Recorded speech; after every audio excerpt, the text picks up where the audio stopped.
तनाव अरूज पर भारत और बांग्लादेश के दरमियान जंग के बादल मंडलाने लगे। भारतीय धमकियां और बांग्लादेश भी पीछे हटने को तैयार नहीं। दोनों ममालिक के दरमियान तनाव क्या किसी जंग की तरफ जा रहा है? आमिर रज़ा मेरे साथ मौजूद है, उनसे बात करते हैं। आमिर भाई, बांग्लादेश में एहतजाज अरूज पर हैं। भारत के खिलाफ नफरत जो है ना, वो अरूज पर पहुंच चुकी है। इसके बाद मोदी पर दबाव है कि बांग्लादेश पर हमला किया जाए। क्या ये कोई जंग होने जा रही है? जी बिल्कुल, आपकी बात बिल्कुल ठीक है और जंग के बादल वाकई मंडला रहे हैं और इस वक्त एसओएस कॉल्स हैं, यानी हिंदुओं की एसओएस कॉल्स हैं टूवर्ड्स इंडिया के, वो इंडिया जो है उनकी जान बचाए। देखें, जब ये बांग्लादेश मार्ज़ वजूद में आया था 1971 में, तो एक बड़ी हिंदू आबादी जो थी वो मुंतकिल हुई थी जो इंडियन बंगाल है वहाँ से इस बांग्लादेश में, क्योंकि उस वक्त जो हुकूमत थी वो इंडियन नवाज थी। लिहाजा कारोबारी अफराद इसको एक दौलत समझ कर या इसको ये समझे कि लूट मार करने के लिए यहाँ पर आबाद होना शुरू हुए। इससे पहले मुक्ति बानी बहुत सारा काम कर चुकी थी।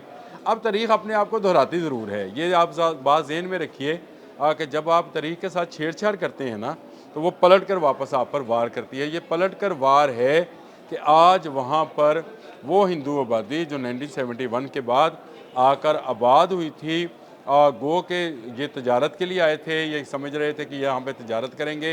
इन्होंने बंगालियों का इस्तेसाल किया, ज़मीनों पर कब्ज़े किए और उसके बाद अब जब नया स्प्रिंग आया है जो कि भारत मुखालिफ एक समझें कि एक वहाँ पर लहर है, उसके नतीजे में वहाँ पर हिंदुओं को मारा जाने लगा है। वहाँ पर बहुत सारे इलाकों में हिंदुओं की घर जला दिए गए हैं।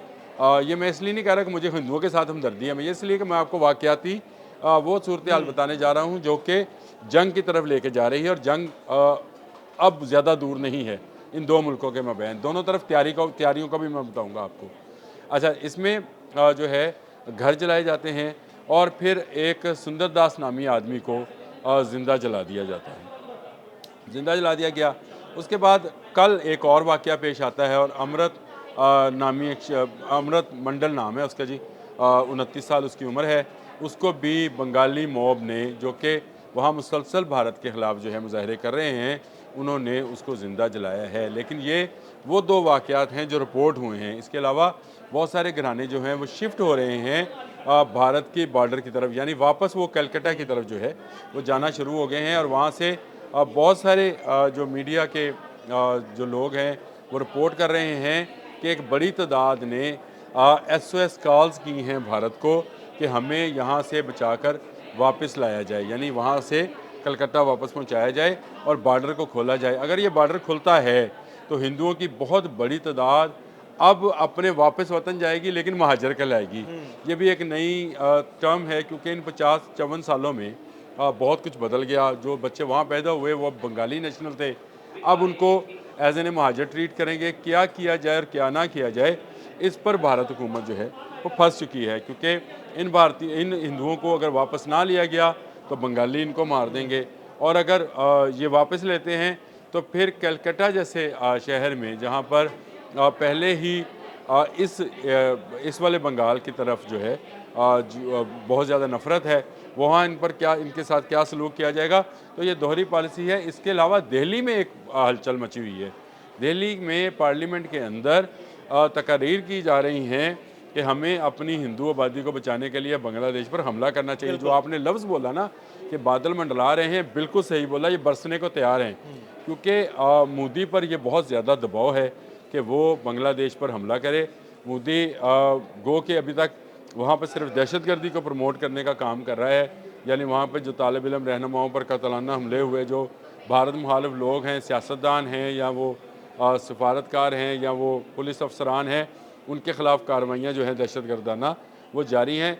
लेकिन अब उस पर दबाव ये है कि भारत एक बड़ा मुल्क है, भारत बांग्लादेश का तो फैली नहीं है, और ये जो है वहाँ पर बांग्लादेश में ये नारा लगाया जा रहा है कि हिंदुओं के दो स्थान, शमशान घाट या हिंदुस्तान।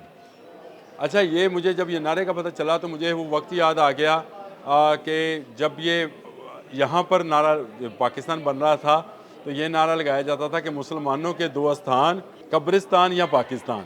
तो ये मैंने आपसे कहा तारीख बड़ी जालिम है, ये अपने आप को जब दोहराती है ना तो अपने सारे बदले पूरे करती है। तो अब हिंदुओं के लिए वहाँ पर बांग्लादेश के अंदर या शमशान घाट है या हिंदुस्तान है, बिल्कुल। लेकिन हिंदुस्तान के लिए ऑप्शन क्या है? हिंदुस्तान क्यों हमला जो है अभी तक नहीं कर पाया है? और उसकी बड़ी वजह चाइना है, क्योंकि चाइना ने जो है बांग्लादेश की सिक्योरिटी की ली हुई है, जिम्मेदारी ली हुई है, और वो उसके साथ माहदे में जा रहा है।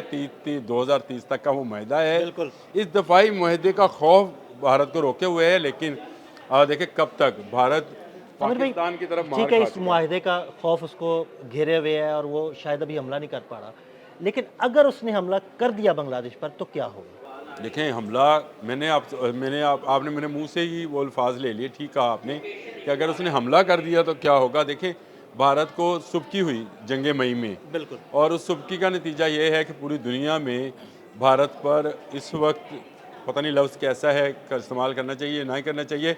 मैं थू थू का लफ्ज़ इस्तेमाल करना चाह रहा था, लेकिन चले कहते हैं तनकीद की जा रही है। नहीं नहीं, थू थू का लफ्ज़ ठीक है, थू थू की जा रही है हाँ, उसपे। उस पर की जा रही है, और उसको मजाक का निशाना, तहज़ीब का निशाना, और उसकी फ़ौज को डीमोरलाइज हुए, बड़ा मतलब डीमोरलाइज उनकी फ़ोर्स है, चाहे वो एयर फोर्स है, चाहे वो बहरिया है, चाहे वो आपकी उनकी बड़ी फ़ौज है। उनको इस वक्त जो है एक ऐसी छोटी जंग की ज़रूरत है जिसमें वो दुनिया को बता सके कि हम भी फ़ौजी हैं, हम भी सैनिक हैं।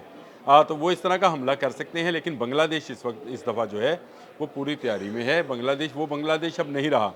वो बांग्लादेश जो मुक्ति बाहिनी ने बनाया था, वो बांग्लादेश जिसको शेख मुजीब और हसीना वाजिद ने आबियारी की थी, ये वो बांग्लादेश नहीं है। ये वो बांग्लादेश है जिसने पाकिस्तान बनाया था। आपको पता है कि हमारी तो मुस्लिम लीग जो थी बनी बंगाल में थी, और बंगाल के लोगों ने सबसे पहले जो है पाकिस्तान के लिए आवाज़ उठाई थी।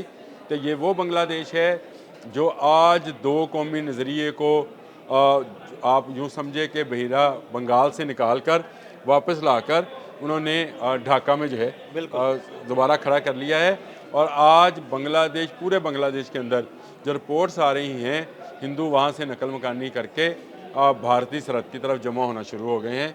ये बड़ा खौफनाक है, क्योंकि शायद उनको इस बात का पता है कि उनकी मदद के लिए जब भारत आएगा तो एक बड़ी जंग हो जाएगी। दूसरी तरफ बांग्लादेश भी पूरी तैयारी से है। कहीं वो J-10C की बात करता है, कहीं JS-17 थंडर की बात हो रही है, कहीं वो टाइफून की बात कर रहे हैं, यूरोपियन जहाज़ की। तो इसका मतलब ये है कि जंग के बादल जो हैं ये आहिस्ता आहिस्ता ज़्यादा गहरे घने होते चले जा रहे हैं। ये जब बरसे तो बहुत शदीद बरसेंगे।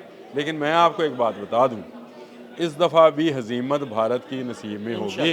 उनकी किस्मत जो है फ़तह अब नहीं लिखी हुई, क्योंकि अब बांग्लादेश अकेला नहीं है। अब बांग्लादेश भारत का तो फैली नहीं है। कल हमने एक बात की थी असम की, तो बांग्लादेश के साथ असम है। असम में इस वक्त जो है एक खाना जंगी की सी कैफियत है, वहाँ पे हंगामे हो रहे हैं। तो ये चीज़ें जो हैं वो भारत को मज़ीद से मज़ीद कमज़ोर करेंगे, और अगर हमला करेगा भारत तो मुंह की खाएगा और शुमाल मशरक़ की अपनी 7 रियासतों से भी जाएगा। जी बिल्कुल बिल्कुल, बहुत शुक्रिया आमिर रज़ा जी। बिल्कुल, आमिर रज़ा ने बड़ी तफसील के साथ आपको बांग्लादेश और भारत की सूरत हाल के बारे में बताया, और ये भी बताया कि अगर भारत की जानिब से बांग्लादेश पर किसी भी किस्म का हमला किया जाता है तो भारत के लिए बहुत नुकसानदेह होगा। अदील अहमद और आमिर रज़ा को इजाज़त दीजिएगा। अल्लाह हाफ़िज़।